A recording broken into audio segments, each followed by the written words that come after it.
2023 সালে মালদ্বীপসে ইলেকশন হয়। ইলেকশনের সময় মোহাম্মদ মুইজু এবং তার দল ইন্ডিয়া আউট ক্যাম্পেইন চালু করে। এরপর মোহাম্মদ মুইজু ইলেকশনে জিতে যায়। ট্র্যাডিশনালি মালদ্বীপসের প্রেসিডেন্ট তার প্রথম বিদেশ সফর ভারতে করে, কিন্তু মোহাম্মদ মুইজু ইলেকশনে জেতার পর তার প্রথম বিদেশ সফর সে তুরস্কে করে। এরপর সে চীনে যায় এবং চীনের সাথে সম্পর্কে উন্নয়নের চেষ্টা করে। মুইজু গভর্নমেন্টের 3 জন মন্ত্রী ভারতের প্রধানমন্ত্রী সম্পর্কে অ্যাবিউসিভ ল্যাঙ্গুয়েজ ইউজ করে।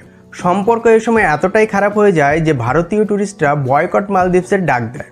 কিন্তু 2024 সালের মাঝামাঝি সময় থেকে মালদ্বীপসে অর্থনৈতিক সংকট দেখা দেয়।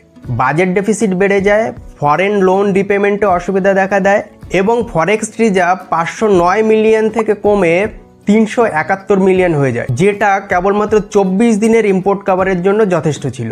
ভারত এই সময় মালদ্বীপসের সাহায্যে এগিয়ে আসে। ভারত এই সময় মালদ্বীপসকে 400 million US dollar currency swap offer করে। US dollar 565 million line of credit extend করে। ভারতীয় লোন রিপেমেন্টের যে শর্ত ছিল সেটাকেও সহজ করে দেয় এবং ভারত মালদ্বীপসকে আগে যে এইড দিত সেই এইডের পরিমাণও বাড়িয়ে দেয়। আর এসবেরই ফলশ্রুতিতে যে Mohammad Muizzu India out campaign দিয়ে তার যাত্রা শুরু করেছিল, সেই আজ ভারতের প্রধানমন্ত্রীকে ইনভাইট করে গান স্যালুট দিচ্ছে।